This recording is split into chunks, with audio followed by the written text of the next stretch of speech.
اب آج کا میرا موضوع ہے شہادت علی رضی اللہ تعالیٰ عنہ۔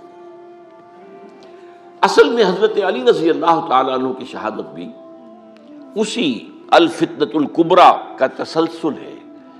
وہ جو عبداللہ ابن سبا کا پیدا کردہ عظیم ترین فتنہ تھا، اسی کا ایک نتیجہ حضرت علی کی شہادت بھی ہے، لیکن وہ بات ذرا تفصیل سے سمجھنی ہوگی۔ اور اس کے لیے میں ممنون احسان ہوں، حال ہی میں ایک کتاب چھپی ہے، ڈاکٹر سید رضوان علی ندوی، وہ محقق ہیں تاریخ کے، انہوں نے بڑی تاریخی تحقیق کے بعد جو باتیں بیان کی ہیں وہ میں آپ کے سامنے رکھ رہا ہوں۔ عرب میں جنوب مغرب کی کونے میں، جہاں یہ یمن بھی آباد ہے، اس کے اوپر نجران ہے، اسی علاقے میں یمامہ کا علاقہ کہلاتا ہے۔ یہاں ایک قبیلہ آباد تھا، بنو تمیم۔ یہ جو لوگ تھے بڑے کرخت مزاج، جنگجو، اکھڑ، ضدی، اور جس بات کو ایک دفعہ مان لے اس پر اڑ جانے والے اور مر مٹنے والے۔ یہیں سے فتنہ پہلا اٹھا تھا، سب سے بڑا جو نئے جھوٹے نبی کھڑے ہوئے تھے ان میں سب سے بڑا تو مسیلمہ کذاب تھا، یہی تو علاقہ تھا۔ اور اس کے خلاف اس فتنے کی سرکوبی میں کتنے صحابہ، 1200 صحابہ ایک جنگ کے اندر شہید ہوئے، جن میں 500 جو ہیں وہ حفاظ تھے رضی اللہ تعالیٰ عنہ اجمعین۔ تو یہ لوگ جو یہ تھے بڑے زوردار تھے۔ اس قبیلے کے بارے میں حضرت عمر رضی اللہ تعالیٰ عنہ نے ایک بڑی عجیب حکمت عملی اختیار کی۔ ان کو وہاں سے اکھاڑ کر اور ایران کی سرحدوں پر آباد کر دیا، اب جہاں پر جہاد ہو رہا تھا، تاکہ ان کے اندر جو یہ جنگجوئی ہے یہ اب اس مقصد کے لیے استعمال ہو، اب وہ دارالاسلام کی توسیع کے مقصد کے لیے استعمال ہو، اور وہ ہوئی۔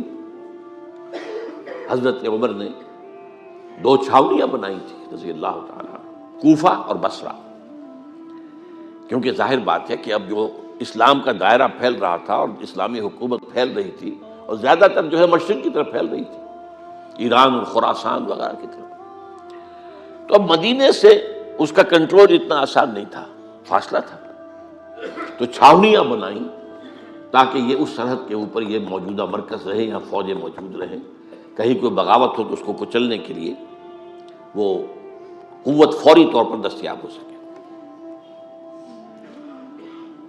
یہ لوگ ہیں کہ جو عبداللہ ابن سبا کی فتنے سے سب سے زیادہ متاثر ہوئے۔ ان کی مزاج میں وہ کجی تو تھی نا۔ حضرت عمر بھی ان کا جو ایک مضبوط کنٹرول تھا انہیں دبائے رکھا ہے، اور ان کا رخ جو ہے ایک دوسری طرف موڑ کر اس سے اسلام کو فائدہ پہنچایا۔ لیکن اس کے بعد جب فتنہ جو آیا یہ عبداللہ ابن سبا، تو سب سے بڑھ کر یہی لوگ اس کے ماننے والے، اور انہی میں سے وہ لوگ تھے جنہوں نے جانیں بھی دے دی ہیں، جنہیں حضرت علی نے زندہ جلایا ہے، اس لیے کہ وہ کہتے تھے کہ علی خدا ہے۔ اے علی تم خدا ہو، تم ہمیں آگ میں جلا رہے ہو، یہ تو تم ہمارا امتحان لے رہے ہو۔ وَلَنَبْلُوَنَّكُمْ بِشَيْءٍ مِّنَ الْخَوْفِ وَالْجُوعِ وَنَقْصٍ مِّنَ الْأَمْوَالِ وَالْأَنفُسِ وَالثَّمَرَاتِ، اب وہ اس آیت کو اپنے اوپر منطبق کر رہے ہیں۔ تو یہ جو کرخت لوگ تھے، انہوں نے در حقیقت جو ہے عبداللہ ابن سبا کے کردار میں سب سے بڑا رول پلے کیا، اور انہی کے ہاتھوں حضرت عثمان شہید ہوئے رضی اللہ تعالیٰ۔ اور اس کے بعد انہوں نے حضرت علی رضی اللہ تعالیٰ عنہ کو اپنے گھیرے میں لے لیا، کیونکہ انہی کی کثیر تعداد موجود تھی مدینے میں جب حضرت عثمان شہید ہوئے۔ اس کے بعد اب ظاہر بات ہے کہ کوئی نہ کوئی تو خلیفہ ہونا چاہیے تھا۔ حضرت طلحہ سے کہا گیا، انہوں نے معذرت کر لی، حضرت زبیر سے کہا گیا، انہوں نے معذرت کر لی۔ اب ظاہر بات ہے کہ حضرت علی آخر امت کو چھوڑا تو نہیں جا سکتا تھا بغیر امام کے، انہوں نے قبول کر لی، اگرچہ حضرت حسن روکتے رہے کہ ابا جان یہ ان لوگوں کی بیعت جو ہے آپ قبول نہ کیجیے۔ حضرت حسن تو ان میں سے ہیں جو حضرت عثمان کے دروازے پر کھڑے تھے پہرے دار کی حیثیت سے، حسن اور حسین رضی اللہ تعالیٰ عنہ، انہیں تو معلوم تھا فتنہ جو کون لوگ ہیں۔ اس کے بعد حضرت علی رضی اللہ تعالیٰ عنہ نے اسی حکمت سے، جس حکمت کے تحت حضرت عمر نے یہ چھاونیاں آباد کی تھی، دارالخلافہ بھی مدینے سے کوفہ منتقل کر دیا، تاکہ پورے عالم اسلام کو کنٹرول کیا جا سکے اس مرکز کے ساتھ۔ اس کا نتیجہ یہ نکلا کہ اب گویا کہ حضرت علی کے گرد ان لوگوں کا گھیراؤ مکمل، کوفے میں یہی تو آباد تھے، کوفی یہی تو تھے، حضرت عمر نے انہیں لا کے یہاں آباد کیا تھا۔ جب حضرت علی نے کوفے کو اپنا دارالخلافہ قرار دیا تو گویا کہ ان کا پھر عمل دخل بہت بڑھ گیا۔ ایک طریقے سے یوں کہا جا سکتا ہے کہ انہوں نے اب حضرت علی رضی اللہ تعالیٰ عنہ کو اپنے محاصرے میں لے لیا۔ چنانچہ جنگ جمل کے موقع پر یہ ہوا ہے کہ صلح ہو گئی تھی، حضرت عائشہ رضی اللہ تعالیٰ عنہ کے جو نمائندے تھے اور ادھر سے حضرت علی، صلح ہو گئی تھی، طے ہو گیا تھا کہ ہاں قاتلین عثمان کو جو ہے ان کو سزا دی جائے گی، قصاص لیا جائے گا حضرت عثمان کی قتل کا۔ لیکن ان لوگوں نے 10,000 آدمی کھڑے ہو گئے کوفے کے اندر، ہم سب قاتل ہیں عثمان کے، لو قصاص ان سے اگر لے سکتے ہو، جس کے نتیجے میں اور انہوں نے جنگ شروع کر دی۔ اور جب جنگ شروع ہو جائے تو پھر اس کے بعد تو کوئی نہیں دیکھ سکتا کیوں شروع ہوئی، کیسے شروع ہوئی، کس نے شروع کی۔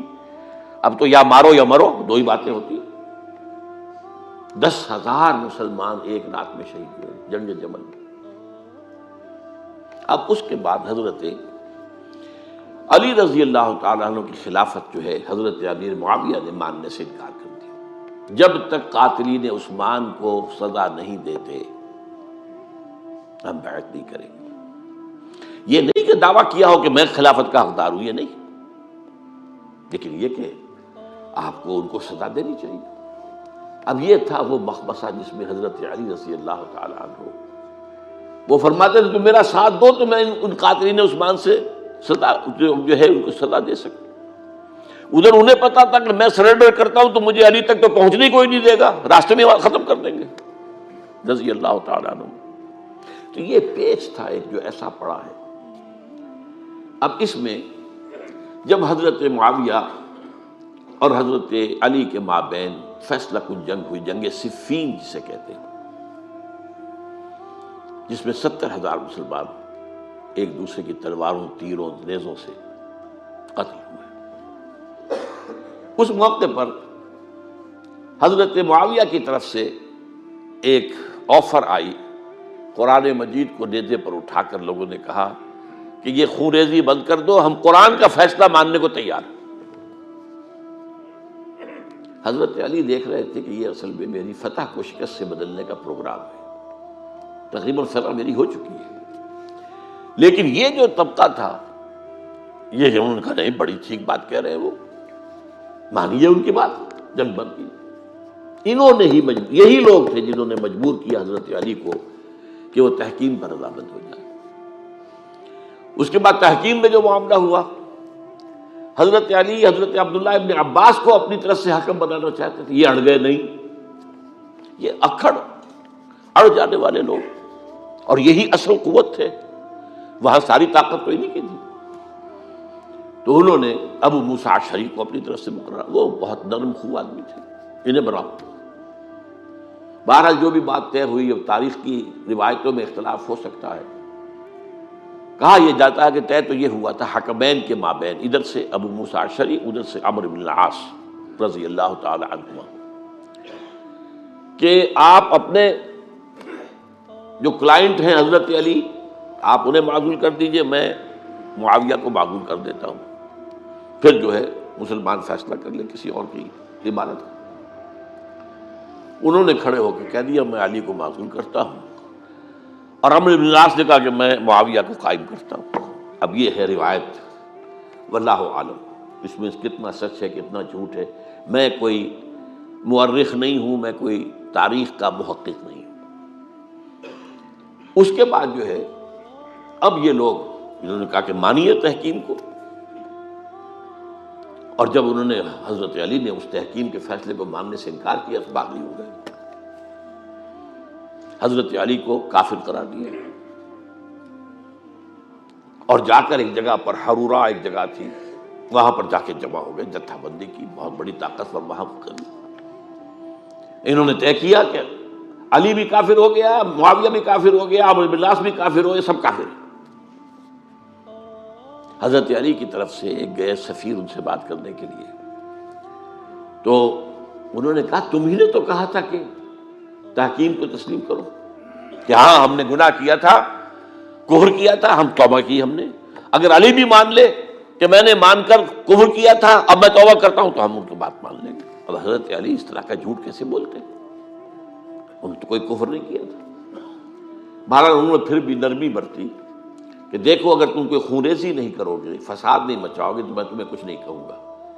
لیکن وہ اپنی ان شرارتوں سے بعد نہیں آئے. تو پھر تیسری جو بڑی جنگ ہوئی ہے ان جنگوں میں، جنگ نہروان کہلاتی ہے، حضرت علی کی جنگ خوارج کے ساتھ، جس میں 4000 خارجی جو ہیں وہ قتل ہوئے. اور یہ بات اب آپ نوٹ کر لیجئے کہ یہ لوگ جیسا کہ اکھڑ بھی تھے لیکن اپنی بات پر ڈٹ جانے والے تھے، لیکن ساتھ ہی دیندار بھی تھے، نمازی اور روزہ دار بھی تھے. یہ اس طرح کے لوگ نہیں تھے کہ جو فاسق اور فاجر ہو. بس یہ مزاج کا ایک ہے، جس بات دل میں بیٹھ گئی اڑ گئے. تو یہ اصل میں انہوں نے پھر فیصلہ کیا کہ اور تو ہمارے بس میں اب کچھ نہیں ہے، ان تینوں کو قتل کر دیا جائے، علی کو بھی اور معاویہ کو بھی اور عمرو بن العاص کو بھی. تو ایک جگہ ان کی سازش ہوئی، 3 آدمی معین ہو گئے، ایک ہی وقت کا طے فیصلہ ہو گیا، فلاں تاریخ کو فجر کے وقت تم جاؤ، وہ تم کوفے کی جامع مسجد میں، جب علی نماز جماعت کرا رہے ہو خنجر مارو انہیں. اور یہ اس کا نام ابن ملجم تھا، خارجی. یہ وہی لوگ بنو تمیم کے لوگ ہیں. دوسرا جو تھا وہ دمشق میں حضرت معاویہ کو قتل کرنے شہید کرنے کے لیے پہنچ گیا. تیسرا مصر پہنچ گیا حضرت عمرو بن العاص کو. اب یہ بات اللہ کی طرف سے ہے، یہ تو اس کی مشیت ہے، اس کا فیصلہ ہے. حضرت علی پر وار کارگر ہوا، اب شہید ہو گئے. حضرت معاویہ پر وہ وار ذرا اوچھا پڑا، زخمی تو ہوئے لیکن آپ کی جان بچ گئی. عمرو بن العاص اس روز مسجد میں کسی معذوری کی وجہ سے، عذر کی وجہ سے فجر میں آئی نہیں سکی، لہذا حضرت علی کی شہادت ہو گئی. اب یہ ہے اصل پس منظر، کن لوگوں نے کیا شہید، اصل میں وہ سمجھ لینے کی بات ہے. یہ خوارج نے شہید کیا، لیکن خوارج کا فتنہ سبائی فتنے ہی کا آف شوٹ ہے، اسی کے ذیل میں ہے، اسی کی ایک شاخ ہے، اسی کا ایک نتیجہ ہے. یہ خوارج جو ہے بعد میں بھی ان کی مسلسل جو ہے وہ جنگیں رہی ہیں. بہرحال اس صورتحال کو یہ سمجھ لیجئے کہ یہ خلفائے ثلاثہ رضی اللہ تعالی عنہ، حضرت عمر شہید، عثمان شہید، علی شہید. عجیب بات ہے کہ تینوں کا نام عین سے شروع ہوتا ہے، عمر عین سے، عثمان عین سے، علی عین سے. تینوں شہید ہوئے ہیں. لیکن یہ کہ یہ ہے تاریخی پس منظر.